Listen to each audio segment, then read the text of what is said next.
Wanasema kwamba siku za mwizi ni 40, lakini usiku wa deni haukawi kufika. Kwa huyu Yasinta usiku wake wa deni haujakawia kufika kwa sababu mpaka hivi sasa tunasema kwamba haelewi nini ambacho kinaendelea, kwa sababu mume wake amekwisha kugundua kwamba ile mimba of course ni sio ya kwake. Alikuwa analea miezi yote 9 alilea, lakini kumbe mimba ile bwana Yasinta aliweza kumficha mume wake. Lakini leo amefika nyumbani ambapo anaishi Chiku, mtoto mzee Kikala, na kuweza kumuulizia unaona kama anapo anavolia, lakini Chiku ni kama vile akamuuliza na maana hujui kinachoendelea hivi sasa, kwa sababu anasema anapiga simu lakini mbona Abasi hapokei. Lakini Chiku akamwambia mimi nikadhani kwamba ameshakublock, lakini huku na huku Chiku bana anasema friji lake alijagandisha, akaweza kumsikilizisha voice note ya kipindi cha yule dereva. Kama unakumbuka kipindi cha nyuma mtazamaji, Yasinta na maana alikuwa anatoka na dereva wa mume wake, na mimba ile ambayo alikuwa Abasi anaelea akijua kwamba ni mimba yake ama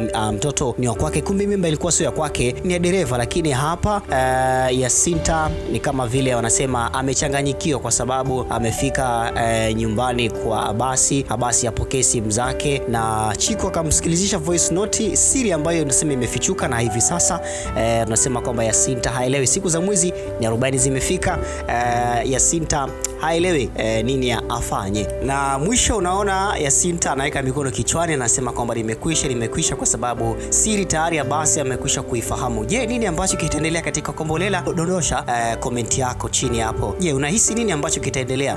Je, ni kweli Abasi atamwacha Yasinta moja kwa moja? Ametoka namna gani? Tuandikie maoni yako chini ya video hii. Ni Bongo Collection, tunakusanya zile movie zote na hapa tunazi recap kwa dakika chache tu kukufafanulia kwa wewe ambaye huelewi. Lakini pia endelea kubonyeza alama ya kengele kila siku uweze kuwa kwanza kupata mwendelezo wa movie, hasa zaidi katika episode zote za kwa maana ya movie hii ya Kombolela.